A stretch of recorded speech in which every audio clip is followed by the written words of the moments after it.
아리스토텔레스는 인간은 사회적인 동물이라고 했습니다. 여러분, 그것이 무슨 말입니까? 인간은 누구나 이 세상을 살아가면서 자기 혼자 독불장군으로 살아갈 수 없다는 뜻입니다. 요즘 일반적으로 나이 든 남자들의 로망 가운데 하나가 무엇인 줄 압니까? 저도 그 로망 가지고 있었어요. 나는 자연인이다. 자연인이 되고 싶은 겁니다. 혹시 여러분 남편 가운데 자연인 되고 싶다고 하는 사람들 없습니까? 여러분 TV에 보면 산속에 들어가서 홀로 살아가는 사람들이 있는데 그들을 부러워하는 것이죠. 그런데 여러분, 자연인으로 살아가는 사람들 가운데 사연이 없는 사람은 한 사람도 없습니다. 그 사람들 사연을 들어보면 깊은 병에 들렸다가 자연에서 치유를 받았든지, 사업에 실패를 했든지, 아니면 사람들에게 상처를 받았든지 사연도 다양합니다. 그러면 정말로 그들은 산속에 들어가서 자연인으로 살아가면서 사회적인 혜택을 하나도 받지 않고 순수하게 자연에서만 살아갈 수 있을까요? 세상에 그런 사람은 한 사람도 없습니다. 왜 그럴까요? 그들이 걸치고 있는 입성 하나, 그들 입으로 들어가는 곡물 하나도 다른 사람의 손을 거치지 않은 것이 없기 때문입니다. 유교 사상이 팽배했을 때 일반적으로 사람을 평가하는 기준이 신, 언, 서, 판이었습니다. 무슨 말입니까? 예전 양반네들이 사윗감을 고를 때의 판단 기준이 신체가 건강한가, 언, 말은 제대로 잘하는가, 서, 글을 쓰는 문장력은 있는가, 판, 분별력은 좀 있어서 내 딸 하나 건사할 수 있을 것인가. 여러분, 이 기준으로 본다면 오늘 여러분들은 어떤 평가를 받을 것 같습니까? 그러다가 한문을 주로 배우던 서당이 사라지고 학교 교육이 시작되면서 사람의 지능에 대한 관심이 커졌습니다. 그것이 바로 IQ죠. 그 사람의 지능지수가 얼마나 되는가, 쉽게 말하면 머리가 얼마나 좋은가에 대한 관심입니다. 사실 우리 한국 교육은 아직도 두뇌 교육과 머리 싸움이 지금도 지속되고 있습니다. 그러다 보니까 인류대학 가는 것이 굉장한 열망이 되었어요. 심지어는 부동산까지도 인류에 대한 열병으로 오르락내리락 하고 있지 않습니까? 사실 많은 사람들은 인류의 사람들이 세상을 바꿀 수 있다고 생각하지만 인류의 사람들에 의해서 세상이 바뀌어진 것은 아니고 더 불공정해졌고 더 부패해졌습니다. 그러면서 등장한 교육의 화두가 무엇입니까? 그 사람이 얼마나 사회성이 있는가, 사람이 얼마나 세상을 살아가면서 다른 사람들과 더불어서 어울려 살아갈 능력이 있는가, 이것이 IQ보다도 더 중요하다고 하는 그러한 사실들이 증명됐습니다. 왜 그렇습니까? 인간은 누구나 조금씩 이기적인 기질은 가지고 있지만 자기 혼자 살아갈 수 없는 공동체이기 때문입니다. 나는 내 자의가 아니라 해도 우리는 모두가 공동체에 속해 있습니다. 여러분, 내가 선택하지 않았어도 우리는 부모가 있는 가정 공동체의 일원입니다. 그리고 지금은 신앙 공동체인 교회 공동체의 일원이 되었습니다. 독일의 사회학자인 테니에스가 주창한 그 공동체를 보면 게마인샤프트와 게젤샤프트로 나눕니다. 게마인샤프트라고 하는 것은 인간의 본래 갖추어져 있는 본래 의사에 의해서 결합된 유기적 공동체, 이런 공동체가 뭡니까? 우리의 가정과 마을과 같은 것입니다. 그러면 게젤샤프트가 뭡니까? 이것은 계약에 의해서 인위적이고 이해타산적인 이익 공동체입니다. 대기업과 같은 회사나 정치 집단과 같은 정당이 바로 여기에 속합니다. 그러면 교회의 공동체는 무엇입니까?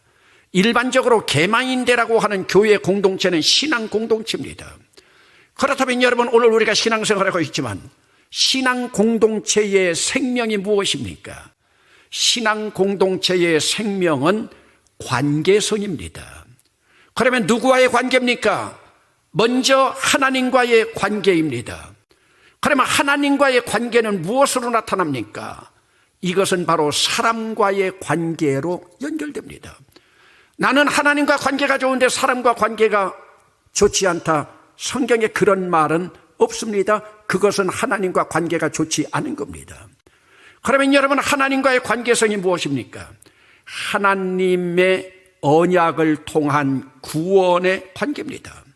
하나님은 이 구원 문제를 해결하기 위해서 직접 육을 입고 이 땅에 오시지 않았습니까? 그리고 십자가를 지심으로 구원을 이루신 거예요. 그런데 신앙인들 가운데도 보면은 두 부류의 사람들이 있습니다. 똑같은 구원의 문제인데 이 구원을 두뇌로만 알고 있는 사람들이 있고, 이 구원의 문제를 가슴으로까지 내려와서 가슴으로 체험하고 있는 자들입니다. 오늘 우리들은 어디에 속해 있습니까? 두뇌에 속한 구원을 이루고 있습니까? 가슴까지 내려온 자들입니까? 아직도 구원 문제가 두뇌에 머물러 있는 자들, 복음의 초보에 머물러 있는 자들입니다. 구원의 문제가 가슴까지 내려와서 예수 그리스도의 십자가의 언약이 내 가슴판에 새겨져 있어 날마다 가슴 뛰는 삶을 살아가는 자들은 완전을 향하여 나가는 자들입니다. 한번 빛을 받고 하늘의 은사를 맛보고 성령에 참여한 자가 되고 하나님의 선한 말씀과 내세의 능력을 맛본 자들은 이미 그 구원이 가슴에 이른 자들입니다. 그러므로 복음의 초보를 버리고 완전한 대로 나아갔다가 타락한 자들, 다시 새롭게 하여 회개할 수가 없습니다. 왜 그렇습니까? 그들은 바로 하나님의 아들 예수 그리스도를 또다시 십자가에 못 박고 예수 그리스도를 욕보였기 때문입니다. 그러기에 복음의 완전함으로 나가는 자들은 늘 마음을 새롭게 하고 내 마음밭을 옥토 기름진 땅으로 만들어서 100배, 60배, 30배 결실을 맺는 사람들입니다. 그러면 지금 우리는 옥토밭이 되어서 정말로 결실 맺는 삶을 살아가고 있습니까? 근데 바로 여기에서 우리의 딜레마가 있습니다. 어떻게 매일 하늘의 신비를 맛보면서 복음의 완전함을 이루어갈 수가 있을까? 사실 우리가 매일 하늘의 신비를 맛본다면 우리는 신비주의에 빠질 우려성이 있습니다. 그동안 교회 역사에서 신비주의가 기독교에 얼마나 많은 피해를 입혔는지 압니까? 특별히 한국교회 초기에 이루어졌던 산속에 있는 기도원 운동에서 보여주었던 신비주의, 기독교 신앙의 미신을 접목시키고 기독교 신앙을 기복신앙으로 이끌어가는 결과가 되었습니다. 특별히 우리를 신비주의로 이끌었던 그동안의 교회 지도자들, 그들이 이단으로 빠졌든지 아니면 사이비 종교로 빠지게 되었습니다. 그러기에 우리 기독교는 신비 종교이면서도 신비를 제일로 삼는 신비주의는 경계해야 됩니다. 그러기에 우리에게는 분별력 있는 신앙이 필요하죠. 그렇지 않으면 잘못하다가 이단에 빠지는 경우가 대다수입니다. 그러면 신비주의만 조심하면서 하늘의 빛을 받고 하늘의 은사를 맛보는 신비의 세계를 살아가면 되는가? 여러분, 세상에서 날마다 신비의 세계를 체험하면서 살아갈 사람이 몇이나 되겠습니까? 이렇게 되면 우리 기독교도 산속에 숨어버린 불교의 도사들이나 아니면 신비주의 수도사들밖에 되지 않습니다. 우리 기독교는 신비적이면서도 철저하게 이성적인 종교입니다. 이성적이라고 하는 것은 조금 비슷한 말로 지성적이라고도 말할 수가 있습니다. 신비에 쌓여 있으면서도 철저하게 증명할 수 있는 이성이 작동합니다. 그러므로 우리의 신앙도 가슴까지 내려와 신비의 삶을 살아간다면 이것을 이성적으로 증명할 수도 있어야 됩니다. 여러분, 신앙의 신비를 맛보고도 기름진 땅이 되지 못한다? 그러면 어찌 됩니까? 가시와 엉겅퀴를 내게 됩니다. 가시와 엉겅퀴 내는 자들 어떻다고 말씀하고 있습니까? 저주당하다가 결국은 불사름이 되리라. 얼마나 무섭습니까? 저주를 받고 결국에는 불사름이 된다. 그러면 여러분, 신앙의 신비를 맛보면서 복음의 완전에 이르는 길이 무엇인가? 이 땅에서 하나님 나라를 이루는 것이 무엇인가? 내 마음밭을 기름진 옥토로 만들어서 100배, 60배, 30배 결실 맺는 방법이 무엇인가? 여러분, 복음의 초보에 머물면서 가시와 엉겅퀴를 내면 저주와 불사름이 있다고 그냥 몰아치면서 경고하던 히브리서 기자가 갑자기 어조를 바꾸어서 그 경고를 사랑으로 바꾸어 다가오고 있습니다. 오늘 본문 9절입니다. 경고하던 히브리서 기자가 따라해 봅시다. 사랑하는 자들아. 얼마나 부드러워졌어요. 사랑하는 자들아. 우리가 이같이 말하나 너희에게는 이보다 더 좋은 것, 너희에게는 이보다 더 좋은 것, 곧 구원에 속한 것이 있음을 확신하노라. 히브리서의 특징 가운데 하나가 비교급이죠. 그런데 이 비교급은요, 최상급으로 연결돼요. 이보다 더 좋은 것, 가장 좋은 것, 구원에 속한 것이 있음을 확신하노라. 그러면 여러분, 여기서 이보다 더 좋은 것, 가장 좋은 것이 무엇입니까?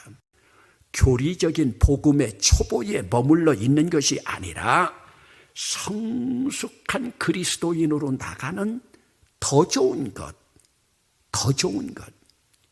지금 히브리서 기자는 이 구체적인 방법을 우리에게 제시하고 있습니다. 여러분, 이번 주 암송 구절입니다. 10절 말씀을 한번 보겠습니다. 하나님은 불의하지 아니하사. 하나님은 불의하지 아니하사.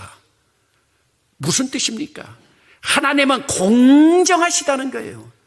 지금 우리 사회가 공정하지 않죠. 하나님은 불의하지 아니하사 하나님은 공정하시사 너희 행위와, 공정하신 분이기 때문에 너희의 행위, 그의 이름을 위하여 나타난 사랑으로 이미 성도를 섬긴 것, 이미 성도를 과거에 섬긴 것, now 이제도 섬기고 있는 것, 진행하고 있는 것 잊어버리지 아니하시리라. 어찌 보면 하나님의 결단입니다. 내가 절대로 잊어버리지 않겠다. 오늘 너희의 행위, 내 이름을 위하여 너희가 이미 섬긴 것, 내 이름을 위하여 너희가 지금도 섬기고 있는 것, 내가 잊어버리지 아니하리라. 여러분, 복음의 초보에서는 교리적인 것이 암송 위주입니다. 교리적인 것을 우리 교회 학교에서도 보면 암송을 많이 해도 그 위주였다면 신앙의 성숙을 향하여 나아가는 발걸음은 신앙의 교리가, 내가 암송했던 교리가 이제는 행위로 이어져야 됩니다. 오늘 우리들의 행함은 하나님 보시기에 정말로 부끄러움이 없는가? 여러분, 어느 수도원에서 나이 많은 수도원장이 이제 자기 후임을 결정해야 되는데 자기 후임을 누구에게 물려줄까 생각하면서 수도원에 있는 제자들을 다 모았습니다. 그러니까 무슨 뜻인지 그 제자들에게 닭 한 마리씩 다 주고 아무도 없는 곳에 가서 이 닭을 잡아와라. 지혜로운 수도사들이요, 금방 닭을 다 잡아가지고 왔어요. 그런데 멍청한 수도사 하나는 닭을 잡지도 못하고 펄떡거리는 그 닭을 그냥 들고 왔습니다. 모든 수도사들이 눈총을 줍니다. 멍청한 놈, 닭 하나도 잡지 못하고. 언짢아진 수도원장이 그 수도사에게 묻습니다. 너는 어찌해서 닭을 잡지도 못하고 그냥 가지고 왔느냐? 그 수도사의 대답입니다. 제가 닭을 잡으려고 가는 곳마다 하나님이 그곳에도 계셨습니다.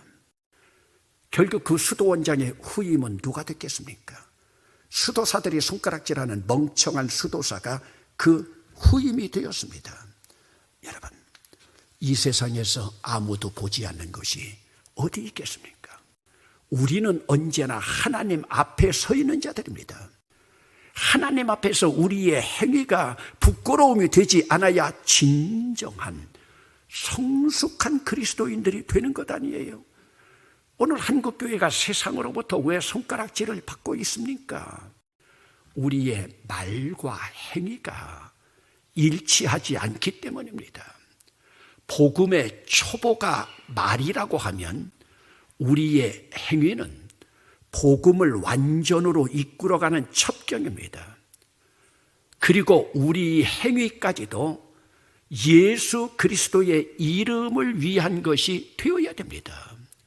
우리 주님, 이런 자를 잊어버리지 않겠다고 지금 우리 주님이 결단하고 계십니다. 그럼 우리 주님이 잊지 않고 영원히 기억할 것이 또 무엇입니까? 그의 이름을 위하여 나타낸 사랑으로 아가페로 이미 성도를 섬긴 것, 과거에 여러분들이 성도를 섬긴 것을 주님께서 잊지 않으신답니다. 그리고 이제 섬기고 있는 것도 잊지 않으신답니다. 섬김을 받으려 함이 아니라 섬기러 이 땅에 오신 우리 주님은 우리들이 성도를 섬기는 것을 기뻐하시고 잊지 않으신답니다. 여기서 섬긴다는 헬라어 한번 따라합시다. 디아코니아입니다. 그런데 섬김의 최고봉이 무엇이냐? 디아코니아의 최고봉은 예배입니다. 그러면 이 예배가 하나님을 향한 경배라면 이 예배는 바로 함께 예배한 성도들을 향한 섬김의 발걸음으로 나타나야 됩니다. 그러면 여러분에게 묻습니다. 섬김은 두뇌로 합니까? 가슴으로 합니까? 섬김의 기본은 감정의 교환입니다. 가슴의 교환입니다. 똑같은 섬김이면서도 가슴 없는 섬김은 아무 의미가 없습니다. 그렇다면 가슴 없는 섬김이 무엇입니까? 그것은 십자가 없는 섬김입니다. 십자가나 눈물이 없는 섬김은 단지 동정일 뿐이고 돈 몇 푼 던져주는 구제일 뿐입니다. 여러분, 오늘 본문 주목해 보세요. 여기서 이웃이라고 말하지 않고 성도라고 말하고 있습니다. 이웃이라고 말하지 않고 성도라고 말씀하고 있는 것은 교회 공동체는 감정까지도 경험하는 공동체라고 하는 의미입니다. 우리가 아무리 대본교회 교인들이고 내가 대본교회를 수십 년 다녔다 해도 감정의 경험이 없는 교인은 내 옆자리에 앉아 있어도 이웃일 뿐이지 성도가 아닙니다. 그렇다면 나는 대본교회에서 몇 명의 성도들과 감정까지도 교류하면서 섬기고 있습니까? 여러분, 우리가 오랫동안 만나지 못했어도 중마교 고우인 고향 친구들 그리워하는 것은 무엇 때문입니까? 철없던 시절에 뒷동산에서 함께 뒹굴면서 감정을 경험했던 추억 때문입니다. 여러분들이 예배당에서 100번을 만나고 수십 년을 만나도 감정이 없는 나눔, 감정의 나눔이 없고 감동이 없다면 남과 같은 이웃이 되고 한 번을 만났다 하더라도 한 번의 감동으로 일생 동안 잊지 못할 성도 친구가 되는 겁니다.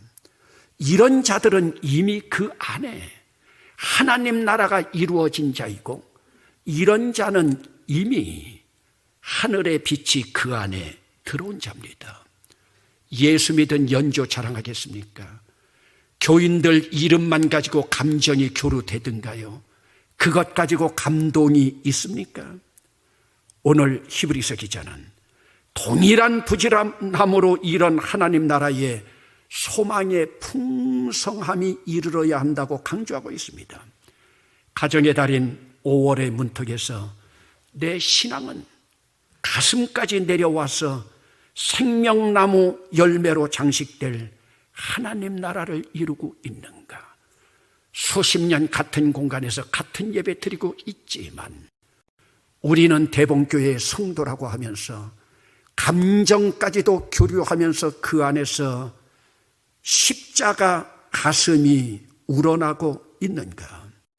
오늘 우리 주님은 오늘도 잊지 않고 기억하신다는 십자가의 가슴이 있는가?